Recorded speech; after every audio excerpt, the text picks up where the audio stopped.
Hello everyone, easy physics by N K channel पर आप सभी बच्चों का आज के इस वीडियो में एक बार पुनः बहुत बहुत स्वागत है। कक्षा 11 की फिजिक्स हम पढ़ रहे हैं और इसमें आज हम पढ़ेंगे गुरुत्वीय त्वरण के मान में पृथ्वी सतह से जब अपन हाइट पे जाते हैं, ऊंचाई पे जाते हैं, तो जी के मान में परिवर्तन किस तरह से होता है। क्या जी का मान, स्मॉल जी, गुरुत्वीय त्वरण का मान कम हो जाता है या फिर बढ़ जाता है या फिर कांस्टेंट रहता है। पूरे टॉपिक को आज की इस वीडियो में हम कंप्लीट करने वाले हैं।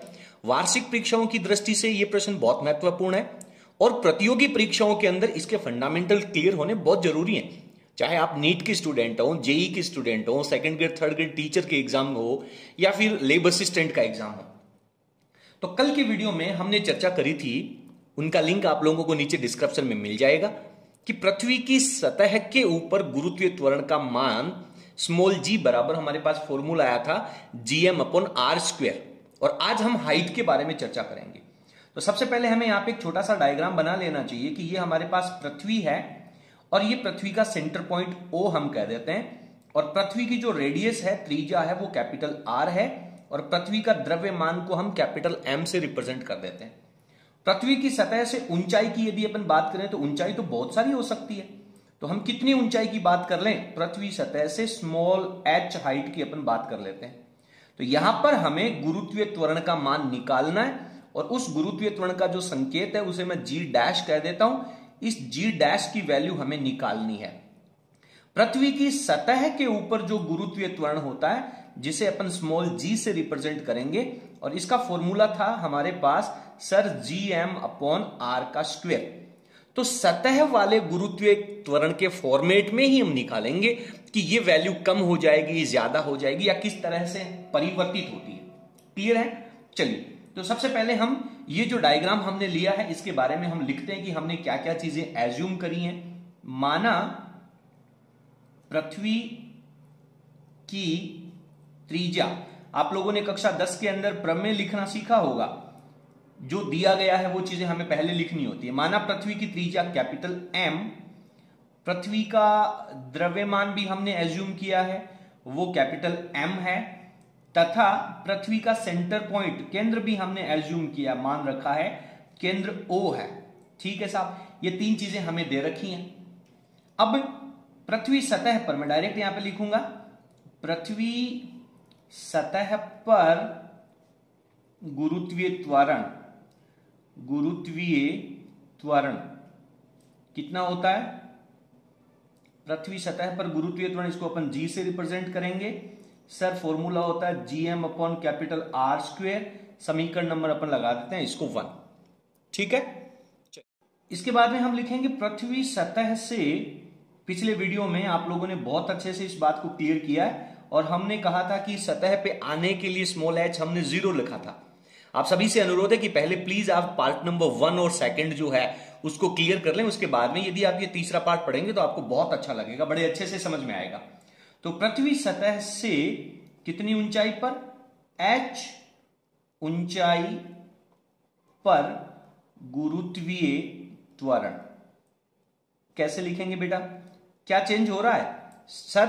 r जो है वो बदल जाएगा। कितना? ये टोटल दूरी कितनी हो जाएगी सर? r की जगह ये total distance capital R plus h लिखेंगे हम। यहां पर r प्लस h वैल्यू लिखनी होगी। तो ये जो गुरुत्वीय त्वरण है इसको अपन G डैश लिख रहे हैं, तो वैल्यू हो जाएगी सर हमारे पास gm/r प्लस h का स्क्वायर। ये समीकरण नंबर हम लिख लेते हैं 2। तो हमें G डैश का मान निकालना है, वो भी G के फॉर्मेट में निकालना है। तो हम एक काम करते हैं, समीकरण नंबर 2 में समीकरण 1 का भाग लगा देते हैं, समीकरण 2 में 1 से डिवाइड कर देते हैं। तो समीकरण 2 को 1 से, समीकरण 1 से क्या कर देंगे हम? विभाजित कर देंगे, भाग लगा देंगे। विभाजित शब्द है जो अच्छा लगेगा विभाजित करने पर, अन्यथा आप भाग लगाने पर भी लिख सकते हैं। तो वैल्यू क्या बन जाएगी सर? समीकरण 2 में राइट हैंड साइड में, लेफ्ट हैंड साइड में हमारे पास G डैश अपॉन में G आ गया। राइट हैंड साइड की बात करेंगे तो सर हमारे पास gm अपॉन में R प्लस h का स्क्वायर है। ये समीकरण 1 है वो इसके डिवाइड में आएगा। हम जानते हैं कि भाग की संख्या को जब अपन गुणा में ले जाएंगे तो ये उलट जाएगी, तो gm तो हमारे पास नीचे रह जाएगा और R स्क्वायर जो है वो ऊपर चला जाएगा। क्लियर? तो अब हम क्या करेंगे सर, जीएम से हम जीएम को कैंसिल आउट कर देंगे। तो फाइनली हमारे पास नया फॉर्मेट बन जाएगा। यहां पे हम एरो लगा करके लिख देते हैं G dash upon G, this is equals to R square upon R plus H का होल स्क्वायर। हमें करना क्या चाहिए यहां पर, हमें यहां पे करना चाहिए कि सर आर को हम कैंसिल आउट करें कैसे भी करके। तो यहां से हमें आर को कॉमन ले लेना चाहिए, बाहर निकाल लेना चाहिए। सर इसके अंदर तो आर है, इसके ऊपर स्क्वायर भी है, तो आर जब बाहर आएगा तो आर के स्क्वायर के फॉर्मेट में आएगा, क्योंकि ये स्क्वायर भी उसके ऊपर अप्लाई होगा। लेकिन स्मॉल एच के साथ में तो आर है ही नहीं सर, फिर कॉमन कैसे आएगा। तो सर हम क्या करेंगे, एच को ऊपर और नीचे आर से मल्टीप्लाई कर देंगे, जिससे इसकी वैल्यू पे कोई इफेक्ट नहीं पड़ेगा। आप एक बार प्लीज वीडियो का स्क्रीनशॉट ले लीजिए, उसके बाद में इनको अपने नोट्स में अच्छे से लिख लें, फिर अपन आगे बढ़ते हैं। तो जब अपन यहां से r को कॉमन लेंगे तो हमारे पास वैल्यू आ जाएगी sir g dash, this is equals to, ऊपर r स्क्वेयर है बटा में r हमने कॉमन ले लिया, उसका स्क्वेयर बाहर आ गया, यहां पे रह गया सर 1 प्लस h को हमने ऊपर नीचे r से मल्टीप्लाई किया था, ऊपर वाला r तो बाहर आ गया और h के बटा में r रह गया और इसके ऊपर स्क्वायर चला गया। अब आप ये सोच रहे होंगे कि सर इसके बटा में स्मॉल g भी तो है, ये जो स्मॉल g है वो हमारे पास यहां पे मल्टीप्लाई में आ जाएगा, गुणा के रूप में आ जाएगा। आप बहुत अच्छे से इस r स्क्वायर को इस r स्क्वायर को कैंसिल आउट करेंगे तो यहां पे आपके पास 1 रह जाएगा। तो फाइनली नेक्स्ट स्टेप आपके पास क्या आ जाएगी sir, g dash, this is equals to, ऊपर g को अपन 1 से मल्टीप्लाई करेंगे तो g रह जाएगा और बटा में आपके पास रह गया 1 प्लस एच अपॉन आर का होल स्क्वायर। ये हमारे पास इसका इंपॉर्टेंट फॉर्मूला आ जाता है, पृथ्वी सतह से ऊंचाई के ऊपर g निकालने का फाइनल फॉर्मूला हमारे पास यही है। आपको बहुत अच्छे से इसको याद करना चाहिए। g dash equals to g, जो कि पृथ्वी सतह का है, बटा में 1 प्लस हाइट अपॉन आर का स्क्वायर। अब यहां पे क्या होता है कि यदि ये जो हाइट है वो त्रिज्या की तुलना में बहुत कम है, बहुत कम ऊंचाई पर है, लगभग कितनी, कैपिटल आर त्रिज्या जो होती है वो होती है हमारे पास 6400 किलोमीटर, और 6400 किलोमीटर की तुलना में कम वैल्यू कितने को मानेंगे, यदि h की जो वैल्यू है वो आपको 200 किलोमीटर से कम दे रखी है। मैं यहां पे लिखता हूं नीचे, यदि h का मान अगर हमें किसी सवाल में 200 किलोमीटर तक दे रखा है, या 200 किलोमीटर से कम कह दें, या 200 किलोमीटर तक लिख देता हूं, तक हो, तो हमें इस समीकरण को आगे बढ़ाना चाहिए। और इस समीकरण को यदि हम आगे बढ़ाएंगे तो इसके लिए हमें एक द्विपद प्रसार प्रमेय काम में लेनी है। द्विपद प्रसार प्रमेय, द्विपद प्रसार प्रमेय, मैथमेटिक्स के जो स्टूडेंट हैं वो इस प्रमेय को बहुत अच्छे से जानते हैं, अच्छे से समझते हैं। यह प्रमेय क्या कहती है कि सर पहले तो हम क्या करेंगे, इस वैल्यू को हम ऊपर लेकर के जाएंगे, ऊपर लेकर के जाएंगे तो ये जो प्लस की पावर 2 है वो माइनस में कन्वर्ट हो जाएगी। तो आपके पास वैल्यू आ जाएगी जी डैश इक्वल्स टू, जी हमारे पास चल रहा है 1 प्लस एच अपॉन आर का स्क्वायर, और पावर में -2 लगाना मत भूलना। और प्रसार प्रमेय कहती है कि यदि h का मान r की तुलना में बहुत छोटा है, यानी ये जो वैल्यू है वो अगर बहुत छोटी है, क्योंकि h बहुत छोटा, r बहुत बड़ा, और छोटी वैल्यू में बड़ी संख्या का भाग लगाओगे तो रिजल्ट और छोटा हो जाएगा। जब कोई कमजोर आदमी वह बिग के ऊपर और ज्यादा वजन दे दे, भाग लगाने का मतलब है उसके हिस्से कर दिए, उसके टुकड़े कर दिए। छोटी संख्या के और ज्यादा टुकड़े कर दोगे तो उसकी वैल्यू बहुत कम हो जाएगी। तो उस सिचुएशन में ये जो पावर है, यहां पर कुछ भी पावर हो, वो पावर इसके मल्टीप्लाई में आ जाती है। तो जब ये पावर इसके मल्टीप्लाई में आ जाएगी तो हम सीधा लिख देंगे कि हमने कह दिया कि सर द्विपद प्रसार प्रमेय का हम उपयोग करेंगे, यदि h की वैल्यू 200 किलोमीटर से कम है तभी ये स्थिति लागू होगी। अगर h का मान 200 किलोमीटर से ज्यादा है किसी प्रश्न में, जैसे पृथ्वी की त्रिज्या से आधी ऊंचाई के ऊपर, आधी त्रिज्या के बराबर ऊंचाई, तो 6400 किलोमीटर से तो आधी ऊंचाई बहुत ज्यादा हो जाती है, या त्रिज्या का चौथा हिस्सा ये भी बहुत ज्यादा हो जाता है। तो उन सभी स्थितियों में आपको ये वाला फॉर्मूला यूज करना है। लेकिन यदि 200 किलोमीटर से कम कह दे तो हम द्विपद प्रसार प्रमेय लगाएंगे, और ये हमारे पास आ जाएगा जी डैश बराबर, इसको मैं लिखूंगा 1 ये जो -2 है वो मैं यहां पे लगा दूंगा, तो ये माइनस इस प्लस से मल्टीप्लाई होकर के माइनस बना देगा, 2h बनेगा, बटा में कैपिटल R आएगा, और ये जो g गुणनफल में है वो यहां पे रह जाएगा। तो आपके पास एक नया फॉर्मूला आ गया, लेकिन ये फॉर्मूला कौन सी स्थिति में लागू है? जब h की वैल्यू है वो 200 किलोमीटर से कम हो, तभी हमारे पास ये स्थिति लागू होगी। तो ये फॉर्मूला जो है वो भी आप लोगों को याद कर लेना चाहिए, लेकिन इसके लिए आपको ये नोट इसके साथ जरूर याद रखना चाहिए। क्लियर है? चलिए आप इसका स्क्रीनशॉट ले लें, अच्छे से लिख लें, फिर अपन आगे चलते हैं। यदि हम इस फॉर्मूले को ग्राफ के फॉर्मेट में रिप्रेजेंट करें, यदि हम एक्स एक्स के ऊपर हम ऊंचाई ले लें और वाई एक्स के ऊपर हम यदि गुरुत्वीय त्वरण ले लें, तो पृथ्वी की सतह के बाद में जैसे जैसे हाइट बढ़ेगी, देखें हाइट बढ़ेगी तो ये वैल्यू बढ़ेगी, और ये वैल्यू बढ़ेगी तो 1 में से जब बढ़ी हुई वैल्यू घटाएंगे तो इसका रिजल्ट कम हो जाएगा। यानी हम कह सकते हैं कि पृथ्वी सतह से ऊंचाई पर जाने पर गुरुत्वीय त्वरण के मान में कमी आती है, गुरुत्वीय त्वरण के मान में कमी आती है। और कहां पर जाकर के गुरुत्वीय त्वरण 0 हो जाएगा? लगभग अनंत के ऊपर जाकर के, जब पृथ्वी के गुरुत्वीय क्षेत्र से बाहर पार्टिकल चला जाएगा, वहां पर गुरुत्वीय त्वरण का मान 0 हो जाएगा। चलिए एक ग्राफ भी हम रिप्रेजेंट कर लेते हैं, कई सारी प्रतियोगी परीक्षाओं में पूछा जा सकता है। आगे बढ़ते हैं। तो यहां पर मैंने हेडिंग लगा दी है गुरुत्वीय त्वरण g और ऊंचाई h के बीच में ग्राफ।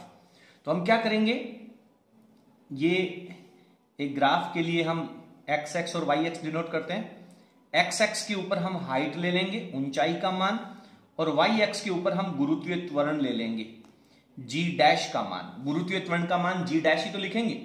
जब ऊंचाई 0 है, इसका मतलब कहां है? हम पृथ्वी की सतह पे हैं, और पृथ्वी की सतह के ऊपर गुरुत्वीय त्वरण का मान फिक्स है, कितना?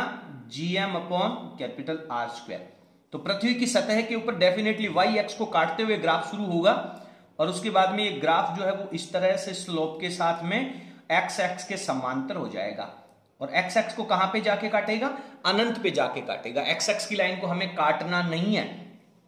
और जब ये वैल्यू बहुत छोटी है, h की वैल्यू, ये जो h है, जब ये बहुत छोटा है r की तुलना में, तो यहां पे जो ग्राफ होगा वो लगभग स्ट्रेट लाइन आएगा, और उसके बाद में जो ग्राफ है वो झाल के रूप में निकल करके आएगा, सरल रेखीय परिवर्तन होगा। लेकिन इसके बाद में यहां पे ये वक्रीय परिवर्तन होगा। मैं यहां पे लिख देता हूं, बड़ी वैल्यूओं के लिए, ज्यादा वैल्यू के लिए वक्रीय परिवर्तन होगा यहां पर, और h का मान जब बहुत छोटा है तो यहां पर जो ग्राफ है वो सरल रेखा के रूप में आएगा।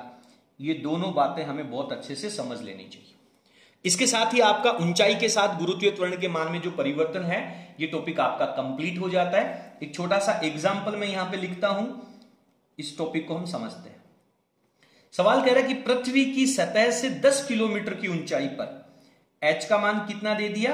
10 किलोमीटर की ऊंचाई पर g डैश का मान निकालिए। और सवाल कह रहा है कि पृथ्वी की सतह के ऊपर जो g है वो आपको दे रखा है 9.8 मीटर प्रति सेकंड स्क्वायर। तो बहुत सिंपल सा प्रश्न है। पृथ्वी की त्रिज्या भी आप लोगों को दे रखी है, 6400 किलोमीटर होती है सर, हम जानते हैं। तो 6400 की तुलना में 10 बहुत छोटा, और हमने पढ़ा है कि सर 200 किलोमीटर तक तो हम नगण्य मान करके द्विपद प्रसार प्रमेय वाला फॉर्मूला है वो यूज करेंगे। तो हमारे पास फॉर्मूला होगा g dash equals to 1 minus 2h upon capital R into में g लगा दीजिए, 1 माइनस 2 इंटू 10 अपॉन में 6400 किलोमीटर मल्टीप्लाइड बाई 9.8। क्लियर है? अब आप इसको सॉल्व कर लीजिए। जब आप इसको सॉल्व करेंगे तो कितना आ जाएगा सर? ये हो जाएगा 1 माइनस, ये 0 से 0 गया, 2 से काट देंगे तो ये बट्टा में 320 हो जाएगा, 1/320 हो जाएगा, और ये 9.8 से मल्टीप्लाई चल रहा है। आप एलसीएम ले लेंगे इसके, तो ये एलसीएम हो जाएगा हमारे पास 320, ये 320 में से एक वैल्यू माइनस जाएगी तो 319, और ये 9.8 से हम इसको मल्टीप्लाई कर देंगे। जब अपन इसको कैलकुलेट करेंगे, मैंने इसका कैलकुलेशन जो है वो रफ पार्ट में कर लिया है, और मेरे पास जो आंसर आएगा वो 9.77 मीटर प्रति सेकंड स्क्वायर त्वरण का मात्रक जो है वो हमें यहां पे यूज करना होगा। उम्मीद करता हूं कि आपको यह प्रश्न जो है वो बहुत अच्छे से समझ में आ गया होगा। इसके बाद में एक और सवाल है, वो अपन और सॉल्व करते हैं। फटाफट आप वीडियो का स्क्रीनशॉट लेकर के अच्छे से लिख लें। अगला एग्जाम्पल है वो आपको अपनी स्क्रीन पे नजर आ रहा है। प्रश्न कह रहा है कि पृथ्वी तल से उस ऊंचाई का मान ज्ञात कीजिए, यानी हमें h की वैल्यू निकालनी है। उस ऊंचाई का मान ज्ञात कीजिए जहां पर गुरुत्वीय जनित त्वरण यानी ऊंचाई की वजह से जो गुरुत्वीय त्वरण g डैश है उसका मान पृथ्वी की सतह के ऊपर जो गुरुत्वीय त्वरण है, पृथ्वी की सतह पे गुरुत्वीय त्वरण को अपन g लिखते हैं, उसका आधा रह जाता है। यानी पृथ्वी की सतह के गुरुत्वीय त्वरण का आधा कर देंगे तो वो ऊंचाई वाला गुरुत्वीय त्वरण हो जाएगा g डैश, और हमें h की वैल्यू हमें निकालनी है। तो इस स्थिति में आपको नहीं दे रखा है कि साहब h नगण्य है या 200 किलोमीटर से छोटा है। तो इस स्थिति में आप कौन सा फॉर्मूला लगाएंगे? आप फॉर्मूला लगाएंगे g dash this is equals to g upon, क्या लिखना है बोलो फटाफट, क्या लिखना है sir? 1 plus h upon r का स्क्वायर, ये वाला फॉर्मूला हमें यूज करना है। तो g डैश हमें दे रखा है कितना? g/2 दे रखा है। मैं यहां पे लिख लेता हूं g/2, और यहां लिख रखा हमने g upon 1 plus h upon r का होल स्क्वायर।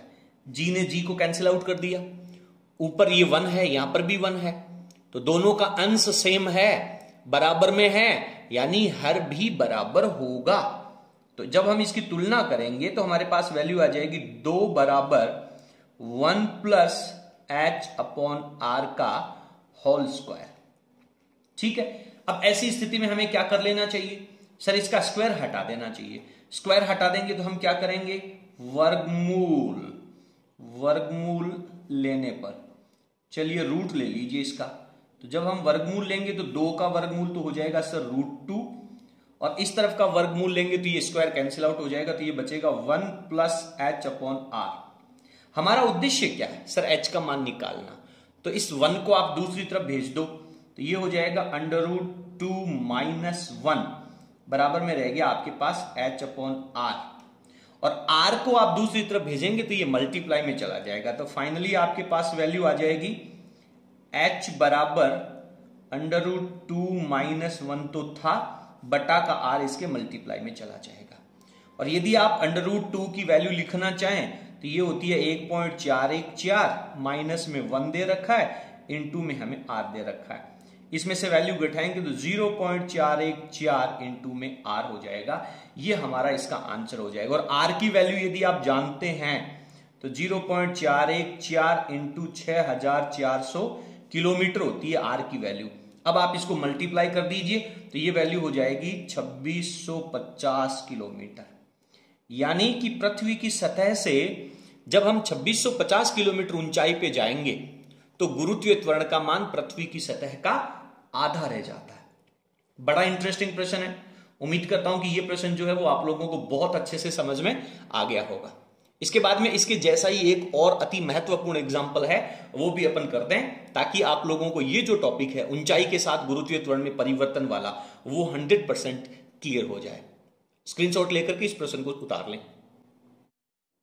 अगला उदाहरण जो है वो आपको अपनी स्क्रीन पे नजर आ रहा है कि पृथ्वी की सतह से कितनी ऊंचाई पर, यानी हमें h की वैल्यू कैलकुलेट करनी है, गुरुत्वीय त्वरण के मान में 1% की कमी हो जाती है। यानी जो g डैश है वो 1% कम हो जाएगा। किसकी तुलना में? g की तुलना में। पृथ्वी की सतह पे जो गुरुत्वीय त्वरण है उसका 1% कम हो जाएगा। अब सबसे पहले तो आप 1% की वैल्यू को निकालें। 1% की वैल्यू को हम कैसे कैलकुलेट करेंगे? आप लोग बहुत अच्छे से जानते हैं कि प्रतिशत की वैल्यू कैसे निकाली जाती है। सर g के मान में परिवर्तन बटा प्रारंभिक g का मान इनटू में 100, ये वैल्यू आपको लिखनी है। और ये वैल्यू कितनी दे रखी है? 1 दे रखी है।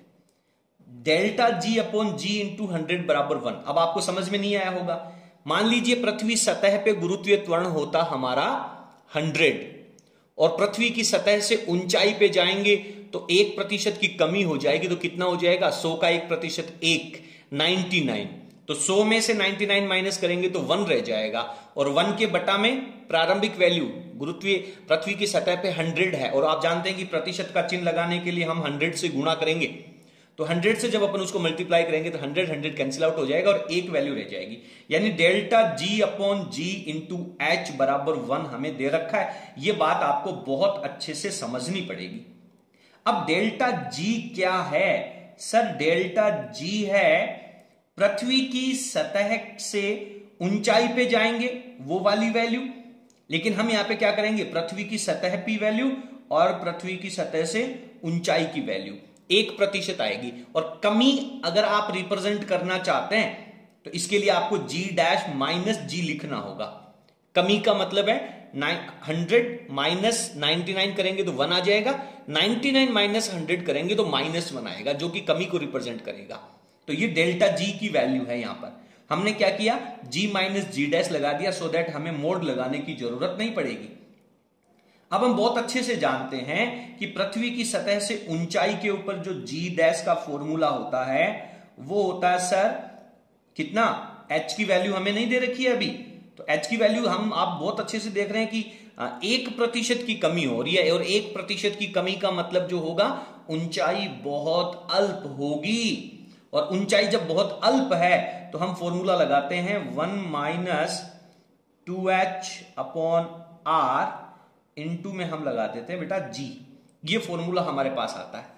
तो हमें यहां पे लेना डेल्टा जी। क्लियर करें, आप इस बात को अच्छे से समझने का प्रयास करें। पहले सर हमें वैल्यू दे रखी है डेल्टा जी अपॉन जी गुणा 100 का मान 1, लेकिन इसमें तो कहीं पर भी डेल्टा जी आ ही नहीं रहा, यानी जी डैश माइनस जी तो आ ही नहीं रहा। तो यदि मैं यहां पे डेल्टा जी को दोबारा अच्छे से समझा देता हूं आपको, यदि हम इसको जी डैश माइनस जी लिखेंगे तो हमें इसके यहां पे क्या लगाना पड़ेगा? मोड लगाना पड़ेगा। लेकिन मोड लगाने से माइनस का चिन्ह बदल जाएगा, बाकी वैल्यू तो सेम रहेगी। तो इस ब्रैकेट को आप ओपन कर दीजिए, तो जी डैश बराबर ये वैल्यू 1 से मल्टीप्लाई हो जाएगी, G minus 2h G upon R, और इस जी को मैं दूसरी तरफ ले आता हूं तो ये हो जाएगा जी डैश माइनस जी बराबर माइनस में रह गया 2h जी अपॉन आर। और यदि हम इसके बाहर मोड लगा देते हैं तो इधर भी हमें मोड लगाना पड़ेगा। तो फाइनली हम क्या लिख देंगे? ये हमारे पास वैल्यू किसकी आ गई? डेल्टा जी की। बराबर में क्या रह गया हमारे पास? 2h G upon R. और हमें यहां पे वैल्यू में बटा में जी भी लेकर के आना है। अच्छी मैथमेटिक्स का सवाल है, कंपटीशन लेवल का सवाल है, बटा में जी भी लेकर के आना है। तो ये वाला जी है, इसको हम दूसरी तरफ लेकर के आएंगे तो ये किस में आएगा? डिवाइड में आ जाएगा। तो अगली वैल्यू जो है वो हमारे पास हो जाएगी डेल्टा जी अपॉन जी, बराबर में हमारे पास क्या रह जाएगा? सर सिर्फ 2h अपॉन आर रह जाएगा। अब आप इनको दोनों तरफ 100 से मल्टीप्लाई कर दीजिए, क्योंकि हमें तो 1 लेके आना है, तो इसके लिए हमें मल्टीप्लाइड बाई 100 भी लेना होगा। तो यहां पर हम गुणा 100 कर देते हैं और इधर भी हम गुणा 100 कर देते हैं। तो इसकी वैल्यू आपके पास कितनी दे रखी है? 1 दे रखी है। तो 1 बराबर 2h इंटू 100 अपॉन आर हो गया। h की वैल्यू निकालनी है तो r को दूसरी तरफ ले जाकर के मल्टीप्लाई कर दीजिए। मैं थोड़ा सा कॉपी को ऊपर स्किप करूंगा, आप लोग प्लीज वीडियो का स्क्रीनशॉट लेकर के अच्छे से लिख लें। तो मेरे पास क्या आ जाएगा? h की वैल्यू हमें निकालनी है। सर ये r दूसरी तरफ 1 से मल्टीप्लाई हो जाएगा तो r हो जाएगा, और 2 को और 100 को गुणा करूंगा तो मैं 200 हो जाएगा, वो मेरे पास डिवाइड में आ जाएगा 200। अब r की वैल्यू कितनी होती है? 6400 किलोमीटर, बट्टा में मैं 200 लगा देता हूं तो डबल जीरो से तो जीरो कट जाएगा, 64 में 2 का भाग देंगे तो 32 किलोमीटर आ जाएगा। यदि हम पृथ्वी की सतह से 32 किलोमीटर ऊंचाई पर जाएंगे तो गुरुत्वीय त्वरण के मान में 1% की कमी आ जाएगी। उम्मीद करता हूं कि दोनों प्रश्न आप लोगों को अच्छे से समझ में आ गए होंगे, और इसके साथ ही आपका पृथ्वी सतह से ऊंचाई पे गुरुत्वीय त्वरण का जो प्रश्न है वो क्लियर हो जाता है। एक अभ्यास प्रश्न है वो मैं आपको स्क्रीन के ऊपर दे देता हूं, उसको आप सोल्व करेंगे और उसका आंसर जो है वो आप हमें प्लीज कमेंट सेक्शन में। वो ये कह रहा है कि पृथ्वी की सतह से पृथ्वी की त्रिज्या की 1/4 ऊंचाई, 1/4 का मतलब है 1/4 ऊंचाई के ऊपर गुरुत्वीय त्वरण का मान ज्ञात करो, जी डैश की वैल्यू निकालनी है और पृथ्वी की सतह के ऊपर जी का मान है वो 10 मीटर प्रति सेकंड स्क्वायर लेकर के चलना है। इसका आंसर जो है आप प्लीज हमें कमेंट सेक्शन में लिखेंगे। आपको हमारा वीडियो कैसा लगा प्लीज आप हमें कोई सुझाव हो तो कमेंट सेक्शन में लिखें।